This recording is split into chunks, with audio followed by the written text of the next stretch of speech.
Hello, hello, আপনি বলছি MLA কে বলছেন? এমএলএ মঞ্জু বসু বলছেন? হ্যাঁ বলছি। আপনি কে বলছেন? নমস্কার, আমি আরামবাগ টিভি থেকে বলছিলাম। আরামবাগ টিভি? হ্যাঁ, আচ্ছা। একটা ভিডিও আপনার দেখছি আর কি, খুব সোশ্যাল মিডিয়াতে ঘুরছে ধর্ণা মঞ্চের।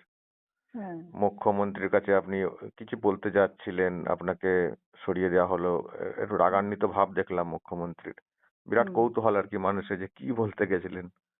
বলতে কিছু যায়নি, প্রণাম করতে গেছিলাম। সৌজন্য, এটা কর্তব্য। নেত্রীকে আর কর্মী প্রণাম করবে, এটা খুব স্বাভাবিক। তাহলে তার এরকম জন্য এরকম করলেন কেন? সেটা তো উনি বলতে পারবেন, আমি তো বলতে পারবো না ওনার ভেতরে কি আছে। এমনি জাস্ট প্রণাম করতে গেছিলেন জাস্ট? হ্যাঁ, তাই ছেড়ে কি? ওনার এত যখন নেত্রী থেকে এমএলএদের উপরে ডাকলেন, সবাই আসলো, হ্যাঁ, আমিও গেছি। গিয়ে আপনিও হ্যাঁ, আপ- হ্যাঁ আপ- আমিও গেলাম, সামনেই দেখা হলো, প্রণাম করা এটা তো খুব স্বাভাবিক। হ্যাঁ, কিন্তু যেভাবে মানে ভিডিও সামনে এসছে, মানুষের মনে তো অনেক কৌতূহল জন্মেছে। তাছাড়া আপনি একজন সিনিয়র, মানে সিনিয়র মোস্ট বলতে গেলে তৃণমূলের প্রথম এমএলএ, তৃণমূলের থেকে প্রথম বিধায়ক দু তৃণমূলের হাজার একে প্রথম এমএলএ আপনি হয়েছিলেন। হ্যাঁ প্রথম মানে 2001-এই 2001-এই তো ফার্স্ট মানে তৃণমূল যে বিধানসভা কজন এলো। যে কজন হ্যাঁ এমএলএ হয়েছে তার মধ্যে মানে আপনিও একজন আমি টিএমসির। হ্যাঁ হ্যাঁ। টিএমসি কি আমার নামও অ্যানাউন্স হয়েছে 4 মাস আগে। হুম। তো এরকম ব্যবহার, মানে আপনি কি আশা করেছিলেন যে মানে এরকম হবে? এরকম কি ভাষা করে কেউ? না মানে আপনার সঙ্গে কি কোনো এরকম মানে ঠিক মানে কোনো দূরত্ব তৈরি হয়েছে নাকি? মানে এরকম করলেন না কেন? না না না না, তা তো আমি বলতে পারবো না ভেতরে কি আছে। কোনো রকম কিছু না। আপনাকে কি হয়তো এখন অ্যাভয়েড করার চেষ্টা হচ্ছে, এটা হতে পারে। সে হতে পারে, জানি না। আসন্ন ভোটে আর টিকিট দেওয়া হবে মনে হচ্ছে আপনার? আমি কি করে জানবো? আমি কিছুই জানছি না। এরপরে আর কিছুই জানা, যেটা প্রতিবেদন দেন দিলে পারে লড়াই করেছি, আবার দেনই না একবার, সেটাও আছে বাই ইলেকশনে। মানে এটা হঠাৎ তারপরে আমি করে কি, দিয়েছি। মানে এরকম এরকম কখনো হয়েছে আপনার সঙ্গে, এরকম ব্যবহার? না না না, কোনোদিনও হয়নি। শুধু কোনোদিনও আপনাকেই হয়নি। করলেন, কিন্তু অনেকে তো আরো যে গেলেন। হ্যাঁ, জানি না, আমি এটা কি করে বলবো, সেটা আমার অজানা থাকছে, এটাও আমার দুর্ভাগ্য। এই ঘটনার পরে আর কোনো যোগাযোগ করেননি যে এরকম হয়ে গেল? কারণ সোশ্যাল মিডিয়াতে ভিডিওটা খুব ঘুরছে তো। না, সে তো বিভিন্ন প্রেস থেকে থেকে যোগাযোগ করছে, জানতে চাইছে। না, খুব আমি স্বাভাবিক। বলছি নেত্রীর তরফ থেকে যে এরকম ওই দিন এরকম ব্যবহার হয়ে গেল, কিছু মনে না করো না, এরকম এরকম এরকম কোনো না যোগাযোগ? না না না, কোনো রকমের। মানে মানে উনি না করলেও দলের যারা উপরের লোক আছেন, উপরের দিকে কেউ বলেননি যে এটা কিছু মনে করবেন না, এরকম কোনো যোগাযোগ নেই? অনেকেই করছে, সহানুভূতি জানাচ্ছে বা করছে। আমি কি না, এটা কোনো ফ্যাক্টর না, হতেই পারে। তার জন্য আমার কোনো মানে খুবই অড লাগছে না সে ছবিটা দেখে, যে এরকম ভাবে একবার ছিটকে। হ্যাঁ, সে তো সবার যারাই লাগছে তারাই বলছে, এবং বিশেষ করে নোয়াপাড়ার কর্মীরাও যাচ্ছে। মানে এটা কি আপনার প্রতি ব্যক্তিগত, নাকি উনি কোনো ডিস্টার্ব ছিলেন? বলুন তো, কি মনে হলো আপনার? আমি ঠিক বলতে পারবো না, তো না জেনে কি করে বলি, একটা ভুল ব্যাখ্যা হয়ে যাবে। হ্যাঁ, অনেক রকমই হতে পারে, তাই না? হ্যাঁ। সেই জন্য ভুল ব্যাখ্যাটা দেওয়ার, না সঠিক জেনে তো দেওয়া উচিত না। ঠিক আছে, ওকে। ঠিক আছে। ওকে, ভালো থাকবেন।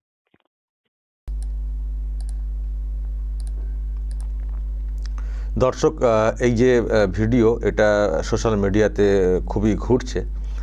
আমি সেদিনই দেখেছিলাম, কিন্তু আমার আর এটা নিয়ে কিছু বলা হয়ে ওঠেনি। কিন্তু যখন দেখছি যে সোশ্যাল মিডিয়াতে ঘুরছে, মানুষের মধ্যে কৌতূহল যে কী ব্যাপার, মানে অ্যাকচুয়ালি কী করতে উনি গিয়েছিলেন, যেটাতে খুবই ক্ষুব্ধ হলেন ওনাদের নেত্রী। তো তারই একটা খোলাসা করার চেষ্টা করলাম আর কি। এমএলএ মঞ্জু বসু, নোয়াপাড়ার এমএলএ, খুবই পুরনো, মানে শুনলেন 2001, তখন তৃণমূল কংগ্রেস জাস্ট শুরু হয়েছে বলা যায়, সেই সময় থেকে ওনারা, তো তার মানে একেবারে আদি তৃণমূল এটা বলা যায়, অনেক দিনের মানে সঙ্গে থাকা। 2001 থেকে লড়াই করে আসছেন, মাঝখানে বাই ইলেকশানে 2018-তে অন্য একজনকে টিকিট দেওয়া হয়েছিল, কিন্তু 21-এর ভোটে তো উনি লড়েছেন এবং জিতেছেন। তো উনি গেছেন ধর্ণা মঞ্চে, সকলকে যখন ডাকা হচ্ছিল এমএলএদেরকে, তো ওনার সঙ্গে এই ধরনের আচরণ করেছেন। তারপর অন্যদেরকে ডেকে আবার ওনার কাছ থেকে সরিয়ে নিয়ে যাওয়া হয়। দেখুন, কারণ যাই থাক, একটা এই ধরনের চিত্র ভিডিও মানুষের মনে কৌতূহল তৈরি করে বই কি, যে একজন দলের এমএলএ যাচ্ছে, তাকে যেভাবে শাসাচ্ছেন আঙুল উঁচিয়ে, একেবারে ছিটকে দেওয়ার মতো লাইভ টেলিকাস্ট হচ্ছে, মানুষ দেখছেন, তো এটা এমএলএর কাছেও খুবই অসম্মানের। তো কারণটা কি, এটাই হচ্ছিল কৌতূহলের। তো ওনার ব্যাখ্যা তো শুনলেন আপনারা, যে উনি জাস্ট একটা প্রণাম করতে গিয়েছিলেন, সৌজন্য ব্যাপারটা মাথায় রেখে। তো জানি না কেন এরকম করলেন, উনিও বুঝে উঠতে পারছেন না। উনি ডিস্টার্ব ছিলেন কিনা সেটাও বুঝে উঠতে পারছেন না। মানে এই ধরনের ব্যবহার করবেন উনিও আশা করেননি। কথা শুনে যা বুঝলাম, ব্যথিত হয়েছেন।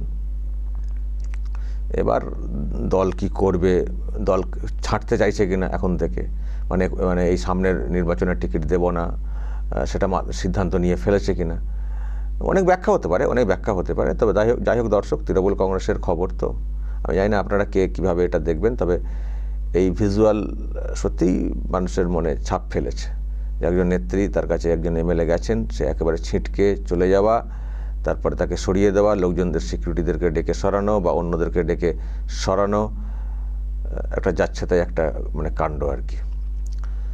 আমি এমএলএ মঞ্জু বসুর সঙ্গে কথা বলেছি, উনি হয়তো ভাবেননি যে আমি এটা রেকর্ড করছি, তবে ওনার কথা শুনে অ্যাটলিস্ট আমার কিন্তু খারাপ মনে হয়নি। আমি জানি না আপনারা কী ভাবছেন ওনার সম্পর্কে, ওনার ব্যাপারে আমরা খুব বেশি জানিও না, পলিটিক্যাল নোয়াপাড়াতে ওনার মানে কীরকম কী গ্রহণযোগ্যতা, কিন্তু আমার মানে যেটা মনে হয়েছে যে বয়স্ক একজন গেছেন, ভেবেছেন যে সেই মমতায় আছেন, যে মানে যখন সেই অতীতে যেভাবে থাকতেন আর কি সকলকে নিয়ে, ওনারা বুঝতে পারছেন 2001-এ লড়েছেন, মানে বুঝতে পারছেন কোন সময়কার, তখন একসঙ্গে সব চলতেন, তখন অনেক বেশি গ্রহণযোগ্যতা তখন হয়তো তারা ফিল করেছিলেন সেই সময়টায়, মানে সবাই একসঙ্গে তখন চলতেন, অনেক কাছের মনে হয়েছিল হয়তো সেই সময়। কিন্তু সেই মমতা যে এখন আর মানে দিদি যে এখন তেমন নেই, উনি যে চেঞ্জ হয়ে গেছেন, ওনার এখন আরও ডালাপালা গজিয়েছে, তো হয়তো ভেবেছেন যে যাব, একটু সৌজন্য সাক্ষাৎ করব বা প্রণাম করব, উনিও একটু মানে ভালোভাবে নেবেন বিষয়টা ভেবেছিলেন, কিন্তু বুঝতে পারেননি, সেজন্যই এরকমভাবে আর কি ধাক্কা খেয়েছেন। আমি শুনেছি টিএমসির অনেকেই এরকম ধাক্কা খেয়েছেন, আগে খাচ্ছেনও, আবার অনেকে ধাক্কা খাওয়ার আগে সরেও এসছেন, দল থেকে ছিটকেও এসছেন। আমি একটা ঘটনা শুনছি, পূর্ব মেদিনীপুরের এক এমএলএ সোমেন মহাপাত্র, তার সঙ্গেও কিছু একটা ঘটনা ঘটেছে, তার সিকিউরিটি তুলে নেওয়া হয়েছে, ধাক্কা খেতে শুরু করেছেন। এখন তিনি এরপরে কি করবেন সেটা আমরা হয়তো পরে বুঝতে পারবো।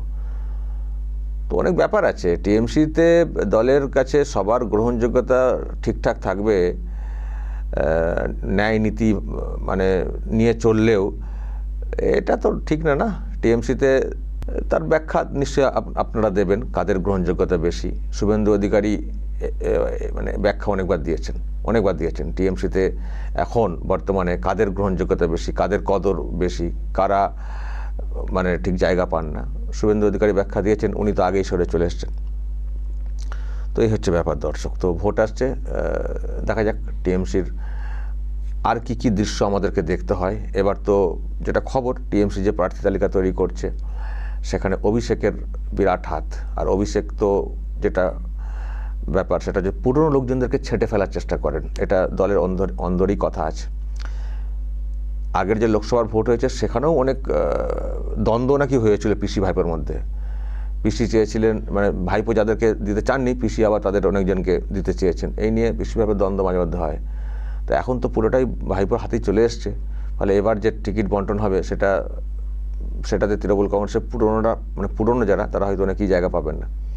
এখন সেই বাদের তালিকাতে এই নওয়াপাড়ার এই এমএলএর নামটা অলরেডি ঢুকে গেছে কিনা, সেই জন্যে এখন থেকেই তুচ্ছতাচ্ছিল্য করা, সরিয়ে দেওয়া, হটিয়ে দেওয়া, যাতে কোনো আবদার না করে বসেন, দিদি টিকিটটা দেবেন তো, মানে এইরকম আবদার না কেউ করে বসেন, সেই সুযোগটাই না দেওয়া আর কি। হতে পারে বাদের খাতায় চলে যাওয়া। তবে মঞ্জু বসু বললেন, আমি জানি না দেবেন কি দেবেন না, ওনাদের ব্যাপার। মাঝখানে তো একবার দেনও নি, যা হবে। মানে উনি আঘাত পেয়েছেন এটুকু পরিষ্কার। এবারে মানে উনি আমার কথা মনে হচ্ছে যে উনি যেন নিজেও কোথাও ভাবছেন যে মমতা এরকম হয়ে গেলেন। আগে কত কদর করতেন, একসঙ্গে কত লড়াই করেছি, আর এখন এমন হয়ে গেলেন। দর্শক বলবেন যদি আপনাদের কিছু বলার থাকে, ওনাকে যদি কোনো সাজেশন দেওয়ার থাকে সেটাও বলবেন, যা বলার বলবেন, এবং নজর রাখবেন আরামবাগ টিভিতে।